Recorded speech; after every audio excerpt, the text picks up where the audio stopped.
Hi guys, Adam Steele here, and today we're going to be taking a second look at the Slate VSX headphones. Are they any good now that the honeymoon period is over? I've now had them 6 months. The new version 2.0 software just came out. What's new about that, and is that worth it? And generally, were these worth the rather large amount of money that I had to pay for them? Stay tuned to find out. Now, before we dive into the specifics on the Slate VSX headphones, if you would be so kind as to hit the like button, subscribe, all that kind of stuff, and look at our Patreon, that would be fantastic. Anyway, on with the show. So first things first, if you're looking in the corner of this video for that paid promotion tag thing, you won't see it because I paid for these myself full price. I just had to have them. I'm not part of the beta testing team or any of that kind of stuff. So all the opinions that I have are of a customer who's paid full price, and I expect good things for that amount of money. These cost me £450, I think it was. So like $500-600 mark, which is a lot for a pair of headphones. But again, this is 6 months on, and I've come to realise that these are not just a set of headphones. This is an entire mixing ecosystem. So, let's talk about what I've found with these.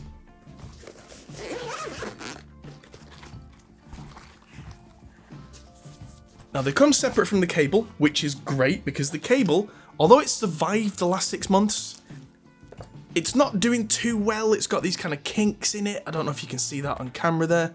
I'm not expecting this to last a lifetime, which isn't amazing. However, the cable is one of those. It's got 3.5mm jacks on the end, which means that with them being on both ends, it's not a proprietary cable format, so I can just go and buy a new one, which at some point probably gonna do. They're like $20 for like a nice custom one, $50 if you want one of those really nice braided custom things. Might do that too. But this has been probably the least good part of the whole thing for me. And it's something that is replaceable, which means it's less than a deal breaker. Aside from that, the pouch has held up quite well, and I throw that in my bag all the time. I throw that in my bag, throw my bag in the car.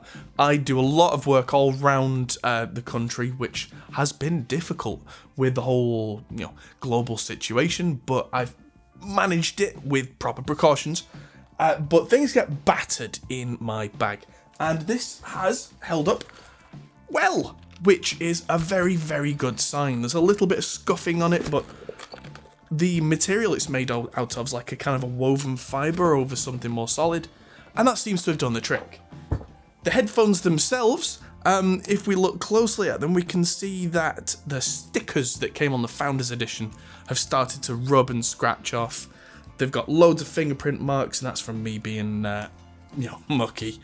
But they've held up considerably well. The headband hasn't started to go overly stiff yet, which happens when you've been wearing headphones a lot. And there has been a report, apparently, that this metal part of this headband here has been snapping on a lot of people. And I'm happy to report that that's not the case for me. These seem to have done well. Apparently there was an issue at the factory, and a small number of these headphones had kind of brittle clips here, and they've since been stopped, and they now make them with a different material, and that's not an issue, which is great. They're listening to customer feedback, and they're doing things to fix problems. That's what you want out of a company. Enough about the look and the build, though. How do they sound? In the first video that we did, you'll have seen that I was really excited and kind of giddy and really impressed with what I was hearing. But was that just a honeymoon period and new gear excitement, or was that something justifiable? Were these actually worth the money? This is one of the key questions, I think. Now, this is all personal opinion, of course, but I have genuinely found that these have made me produce some of the best mixes of my life. And more importantly, in less time than it used to take me before. It used to take me, I would spend several hours on a mix, then I'd have to go away and come back to refresh my ears, then listen to it on different platforms, then come back with notes, change those things, and I'm finding now, most of the mixing that I do, I actually do in my home office rather than here. I do all my tracking here, and of course having good monitoring here means that I can detect problems as we track and make sure they're not a thing. But I actually find that I'm mixing more and more and more on these. Partly because I do these live streams. If you want to tune in and watch those, you'll actually see me mixing live on the channel through the VSX system.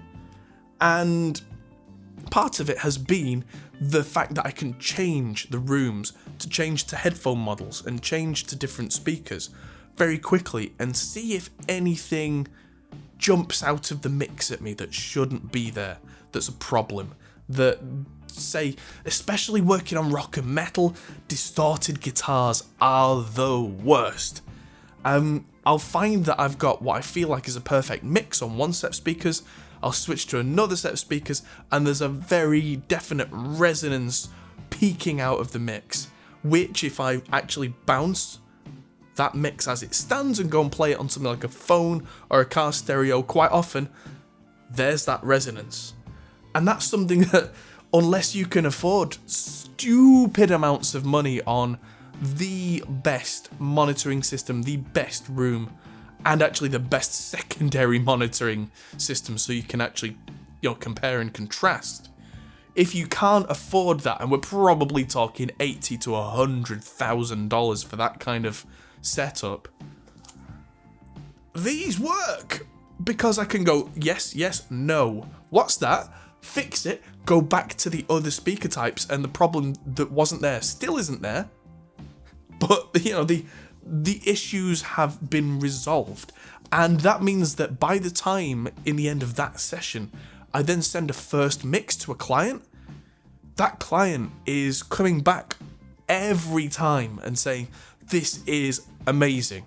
And generally the mix revisions that I've been getting now are entirely artistic and not there's a problem here, there's a problem here, there's a problem here.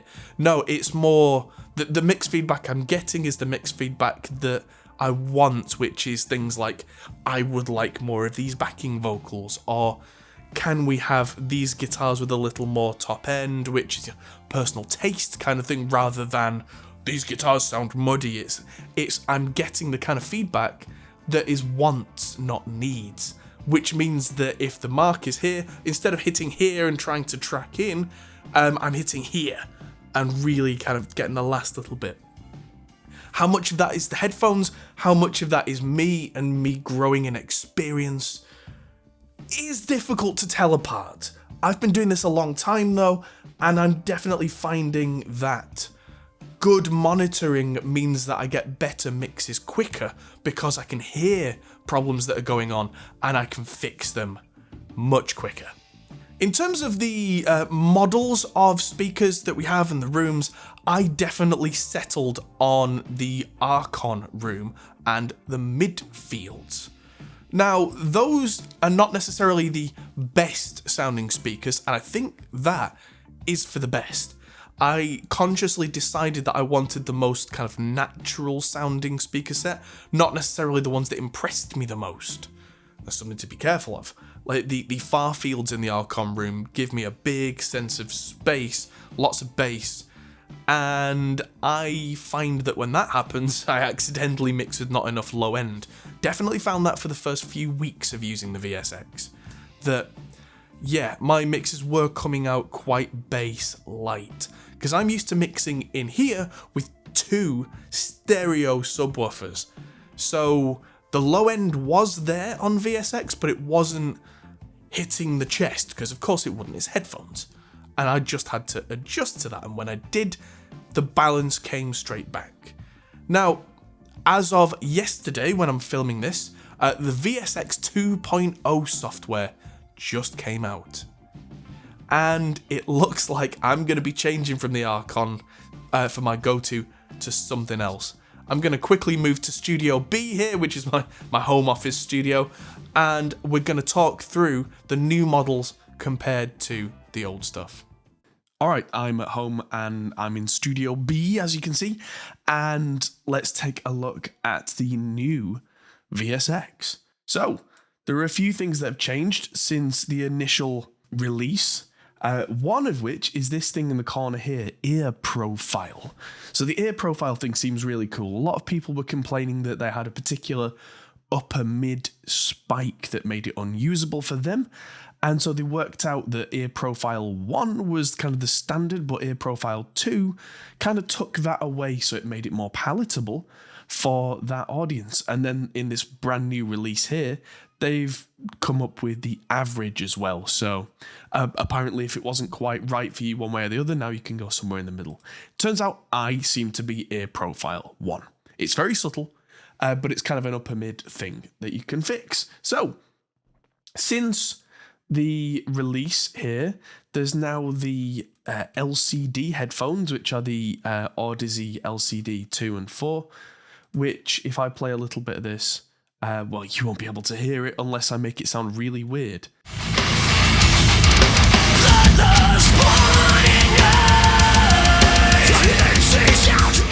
But hopefully if you're a fan of metal, you will agree that that sounds pretty good. And I mixed that here on these, not on the Odysseys. I mixed those on the Archon midfields because at the time, in my opinion, those were the best mixing speakers in the choice. The far fields here were really nice, that's those things, but they felt a little bit grandiose and nice to check things on, but kind of gave me the problem that you often have with systems that have got a loudness curve on where it sounds really good, but the perspective of the mix engineer can get a little lost.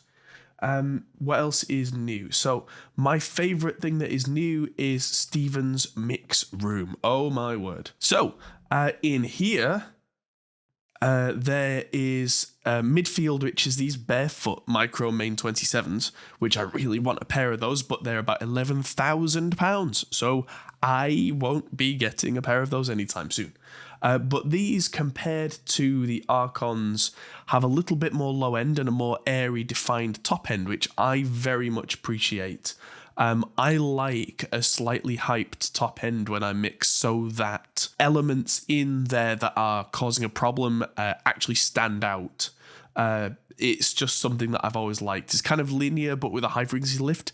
As you can see from the high being turned up here, that's because I just like that in my mixing environment so that if any problems are in there, they stand out really quick. The far fields, the PMCs also sound huge, but the near field here is the little kind of star of the show because that is a mono Auratone, and it's got nothing below about 100 hertz and probably nothing over about 10, 15 kilohertz.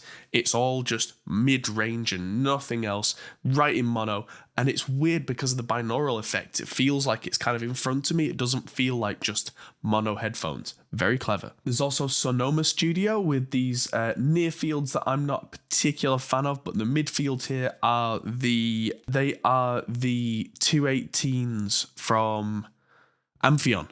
And my good friend John Brown has a pair of the real ones of these, and these really do sound like Amphion 218s. I do wish there was an option for a sub in this room because that's how my good buddy John runs them. I do feel like the Amphion 218s lack some low end, but then the actual mid-range monitoring on them is super accurate, and that definitely helps. The Howie Weinberg room apparently has had a kind of an upgrade. If I hit play here, yeah, that definitely feels less kind of phasey than it did in the previous version, which means that they must have improved the profile somewhat. That's a definite mastering checking setup, and I'll probably use that more often now. The linear headphones now have a linear 2 mode. Not sure what that's about. The linear 2 mode has kind of a brighter top end and a more present lift on the top, which again, if I'm checking things, I'll probably be using that because I just like to have that crisp top so that problems like S's and, bells on, rides and that kind of thing that are too much just stand out a little better to me. Yeah, I have to concede that a lot of people's home theaters or car stereos or whatever you have tend to have very kind of bright loudness curve top ends, which means that anything that was kind of bright before is super bright now. So I like to just check all that and make sure it's all kept in control. Now, if I do what I did in the previous VSX video for a second and put the VSX before Restream, this is going to sound really weird to you.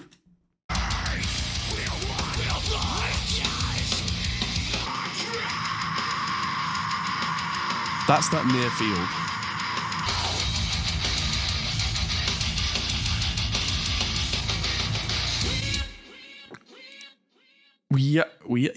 I do apologize that by doing that, that's not giving you a very good impression of what the speakers are doing, but that's the headphones, the virtual speakers.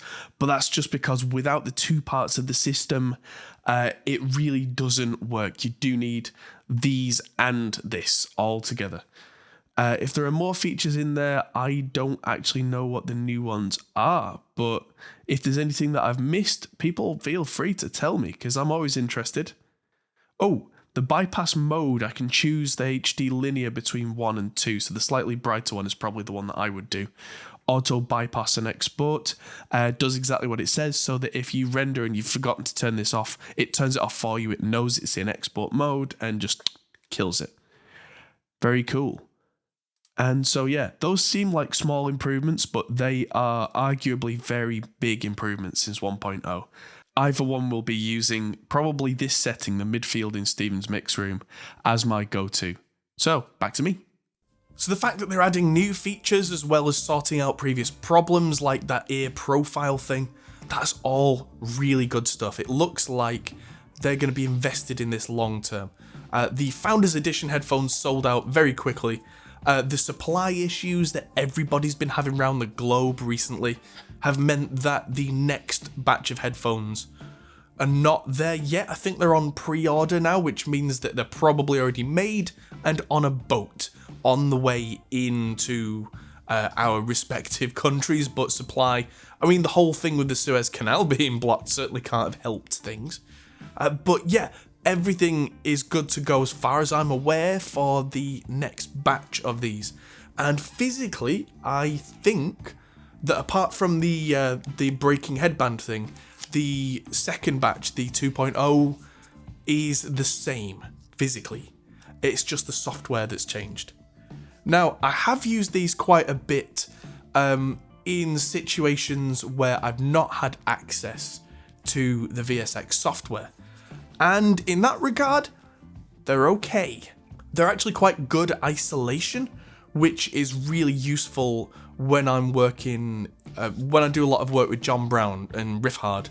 I sit at the back of the room and control his video switching when we do live events, and he's got a sub and he's blasting, sometimes he'll be quite loud monitoring for certain sections of what he's doing. He does try and use responsible volume, but sometimes you give it a blast. And on these, with them slammed on my ears, I can clearly hear what I'm doing over what he's doing whilst being in the same room. And that is a big plus for these. I do find that these are quite bass light when you're not using the software. And definitely these are not something that I would consider using as my go-to headphones without the VSX software. So that's something where the shines come off these a little bit, but what it comes down to for me is I'm not seeing these as headphones.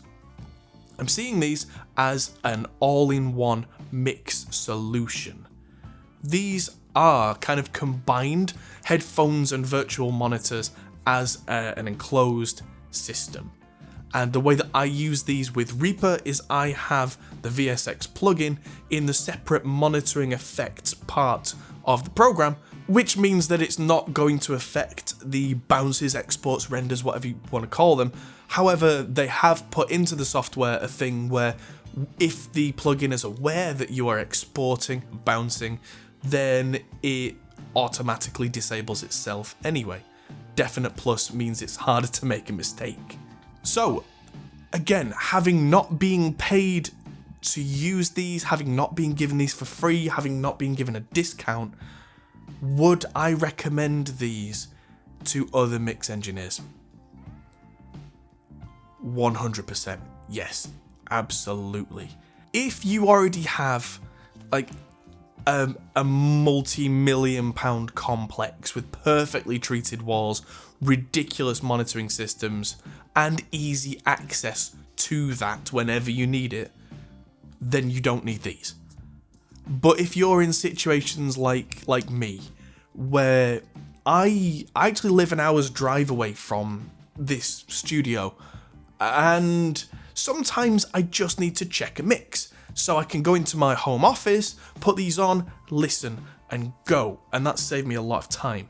Also, when I'm at home, my home office studio is not acoustically treated, and there is no way for me to make it acoustically treated. So these are incredible for being able to mix in any compromised environment. If you're one of those people who's saying, should I spend a lot of money on acoustic treatment for my studio? Should I spend a lot of money on really good monitors? I'd say think again and maybe put the money into something like these, because it's given me the opportunity to make the best mixes I've made in a long time and saved me hours and days, and there's not a lot more precious to me than my time. So there you go. Not the cheapest headphones in the world, not headphones. They're a mixing solution. So there you have it. If I can, I'll put an affiliate link in the description, so if you buy a pair of these, we get something for that, we get helped. But they may not be available because of the whole supply issue, so I'll see what I can do. And if you enjoyed this video, hit the like button and show your friends, share it in Facebook groups, all that kind of stuff. Hit the subscribe button.